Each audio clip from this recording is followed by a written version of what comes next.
Friends, what is up? Greg Newmaster coming at you with another action figure review. This will be my second review on Wave 1 of the Super 7 Thundercats Classics. Really excited about this figure. Today I have Mumm-Ra, not Mumm-Ra the Ever-Living, which is his transformed form, which will be coming out in another wave, which I'm excited for. I didn't pick this figure up originally in the Super 7 version, or the Mattel version, the Matty Collector version, Club Third Earth, because I don't like it when they use like rubber or plastic capes or cloaks or whatever. And this is Mumm-Ra's mummified form. So I just really like when they have the plastic capes or plastic cloaks that cover the figure. It hinders the articulation, and with action figures for me, I'm all about the articulation. So I didn't pick it up the first time, and I was hoping that they'd give the transformed Mumm-Ra. But then when I saw with this figure that they give you not only the plastic cloak, but they also give you a cloth soft goods cloak, I had to get it. Plus all the accessories that it comes with. Just so excited about this figure. I was really excited about Lion-O too, but my Lion-O figure was very disappointing. Had tons of quality control issues, paint splotches, the brand new claw shield didn't fit properly, the second head didn't fit properly, so I had to drill a hole to make the claw shield deeper so it would fit. I also had to drill another hole in the claw shield so that the sword would fit in on the claw shield in the sheath of the claw shield the way that it did before in the Club Third Earth version. So I'm hoping, even though I never had the original Mumm-Ra figure, that this one is a lot better. A few words on Mumm-Ra. So Thundercats was my favorite cartoon show as a kid, hands down. My dad would get up at like 5:30 in the morning to go to work, and before he would leave, he would set the timer on our VCR and record Thundercats for me. And I'd get up at like 7 or 8 with my mom, and then I'd watch it as a little kid. And that was like such a good memory in my mind growing up. And the show was just phenomenal, especially the opening animated crawl, which was Japanese anime style, and it was just insane. It is the best introduction to a cartoon show, in my opinion. Ninja Turtles is a close second, but the way that was drawn, it just hooked you, and the music was unbelievable. They had a lot of good quality people on that show between the voice acting, the music, and the animation. It was just a phenomenal show, and I was really sad when they did the updated reboot, which was okay. It was good. I liked it, but it wasn't as good as the original one. But that they didn't just update it and continue on the way that it was. So anyhow, back to Mumm-Ra. Mumm-Ra he was a compelling figure. He was this mummy wizard who was really old and ancient, and he was on Third Earth, and he had this pyramid, and he had all these powers, and he had the 4 ancient spirits of evil who would give him this power, and he would transform to Mumm-Ra, the Ever-Living, which was this super-powered being, and he was huge, and he was bigger than Lion-O, and he had this funny scream where he'd be like, ah! And then he'd be super muscular, and he just had all this power. But Mumm-Ra was an idiot. Like, he was an idiot, and he was a moron. And he was a loser. Like, he was a constant loser. He was always trying to get the Thundercats, but he just got defeated time after time after time. And as a little kid, I think you get, like, frustrated because he just constantly loses, and the Thundercats win, and it just makes the story uninteresting. And I always would think to myself, I was like, why did the ancient spirits of evil choose this guy? He just constantly loses, and they just keep giving him the power. And maybe idiots are easier to manipulate, and maybe that's why they chose him. And he just had this enduring spirit of never giving up. So you got to say that he's tenacious, but like the 80s villains were just so stupid in that regard. Like him and Skeletor, Cobra Commander, they would just keep trying and they would always lose. And the unfortunate thing is like the heroes and the stories in those cartoons, like obviously they were kids shows, so they weren't allowed to kill, but they would never just permanently defeat these guys. They would just let them keep coming back for more. So I gotta say, there was a comic book, and it was called Thundercats: The Return. And what happens is it takes place right after the last episode in the original cartoon show where Lion-O goes into the Book of Omens. But he goes in it and he gets stuck in there, not knowing it. And it's because Mumm-Ra put a curse on it where he thought he was only going to be in there for an hour or two, and he was in there for 5 years.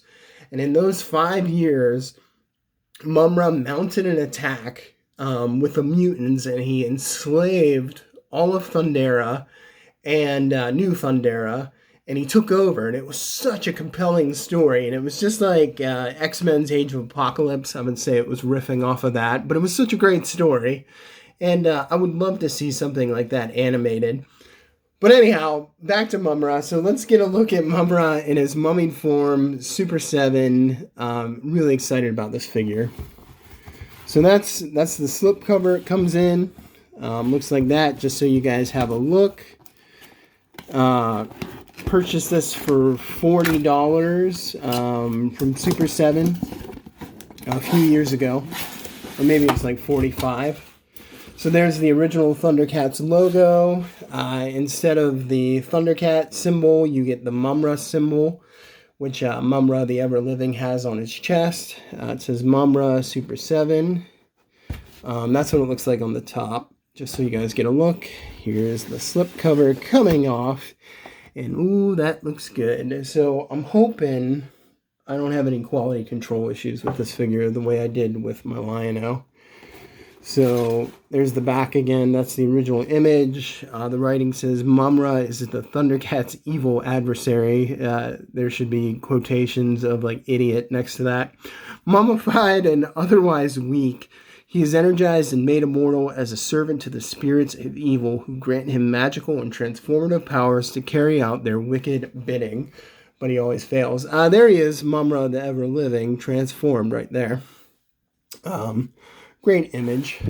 So, another disappointing thing I forgot to say about Lion-O. Like, if they were going to give Lion-O an accessory, he should have come with Snarf. I don't know why they didn't give him Snarf. I just thought, like, I didn't think of that when I was doing my review on the last video, but Lion-O definitely should have come with Snarf, because the next Mumm-Ra figure comes with Mahmut. So I don't understand why he didn't come with Snarf. So we'll get him out of the package here. And then we'll go over the accessories. So here he is. He looks fantastic. The paint looks really good. This is a soft rubber, but it's thicker. I know if you have other superhero figures with capes, it can be really soft plastic or thick, but this feels like a little bit thicker. That's why I don't like these. I know that they're sculpted to look better, but I like soft goods when it comes to clothing and capes and things like that. So let's see. Let me see if I can take this off so we can get a good look at him. There's the cape from the back. That's what he looks like from the bottom. I think you have to pop his head off, and I just want to be really careful because I don't want to break it, so I can take this cloak off. Yeah, so he's got a little ball joint right there. He actually comes with 2 heads. That's what it looks like on the inside, if you guys are curious. So there he is. He looks like the mummy. So really good. I also appreciate this figure from Super 7. Even though it's it's a reissued figure. Like, look at all the little straps and stuff. I heard the design was done by the Four Horsemen sculptors, and they're just fantastic. I love their work. We got waist articulation, shoulder articulation. We have no bicep swivel. We have elbow swivel. So instead of the bicep swivel, we got rotation in the wrist. We got wrist pivot, but they did it the way that I wanted them to do it for Lion-O. Like, so he has a weapon holding wrist pivot. So Lion-O should have had this for the Sword of Omen so he could hold it up like that. But instead they give it to Mumm-Ra like this. So it's like they gave Lion-O all these accessories and extra hands, but they didn't change the articulation in the wrists. Like, somebody had suggested that in one of the comments in my videos. It's like, yeah, they should have given wrist articulation on the other hands this way, but they didn't. That's so frustrating, but yet they give it for Mumm-Ra. I don't understand. Oh, so on this hand, he has the back and forth, like floppy wrist, where on the other hand, he goes like this. So, but look at the face. Face looks really good. Like I said, he has waist swivel. He has no crunch, which is fine. He's got a split. Legs go up high. The bandages don't really seem to hinder that. It's real soft, but the sculpt is beautiful. Ooh, the articulation in the knees is very limited. Not even going 90 degrees there, so it's very limited. And he has articulation. He has swivel in the knees. He also has ankle pivot. You can go up and down. So we got good, like, look at his crusty, like, feet and toes, if you guys can see that. It looks really good. A great sculpt. Very happy with this. Looks fantastic. I appreciate this figure, like I said, because of the sculpt, because you know, all the other He-Man sculpt figures, like, they're all based on that He-Man mold where they're just, it's the same body mold and they're really roided out looking like Arnold Schwarzenegger. And some figures should be slender and thinner. It shouldn't just always be the same body mold, so I really like it for that. So I'm going to take a look at this soft goods cloak, which I'm so excited about. This fabric, my friends, is very thick. So it's not that typical polyester stretchy cape fabric that they use. This is a real thick, feels like a tablecloth napkin. If you ever go out to a fancy restaurant and you get, they give you the cloth napkins, that's exactly what it feels like. And this is 2-ply. So as you can see, there's a wire in there so you can articulate the cloak, which is awesome. The hood is even articulated at the brim, which I think it is a little unnecessary, but I mean, it could be very helpful when I put this on. So I'm going to put it on. Actually, I'll pop the head off and that'll make it easier. And put his head on. This is really cool. I'm very pleased about this. There's nothing so far about this figure that I don't like. Yeah, so this is actually kind of nice. Because for example, I have a cloth cloak for Emperor Palpatine in the 3/4-inch vintage style figures. And if there was like wiring in the hood, it would be even easier to keep the hood down. So this looks great. Like, I'm never going to use this. Never going to put that on. He will be displayed with the cloth cloak. He just looks fantastic. Looks like a wizard. This is awesome. Love it. I love this figure. I like it better than the new Lion-O that I got. This is solid. Really, really happy with this guy. So let's take a look at the accessories. So here he is with open mouth. That's really cool. That's a great alternative head sculpt, which I really appreciated.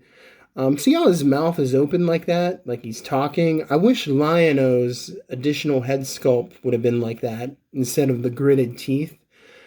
because I wanted to put him in the Thundercats Ho pose. But that looks great. I may even put that head on, just so you guys can see. Ooh. See, for whatever reason, for the alternative heads, they don't put this easy peg in there. You see that peg? That's the head that came on it. That's not in there. So I'm afraid I'm going to break this peg when I try to put this on. And what I had to do, yeah, I can't even get that on without, like, it's kind of resting on there. With the Lion-O, I had to take a drill and I had to drill it out a little bit so it fit on there properly. That's annoying. That's really annoying, Super 7. Alright, so let's take a look at the rest of the accessories. So he comes with an alternate set of hands. So there's one hand. This has, see? Like, they did this with Mumm-Ra, but they didn't do it with Lion-O. So they put the wrist joint on there like that. Instead of floppy like that, they put it down like that so he can properly hold weapons. So that's cool. That's cool for the Mumm-Ra figure. It just really upsets me because they didn't do that with the Lion-O figure. And here's an alternate hand for his right hand. And it's a more of an open hand, like he's casting a spell or something like that. Okay, so let's get on to the accessories. So Mumm-Ra comes with a staff. I don't understand why. I don't remember him ever having a staff in the cartoon. Correct me if I'm wrong, anybody. I even watched it. I watched some episodes recently. Mumm-Ra never had a staff. He kind of like lurked around. If you guys ever remember an episode where he had this staff, let me know in the comments because I don't remember that. He had the Sword of Plundar. He always had his hands open and he would fire lightning out of his fingertips like the Emperor.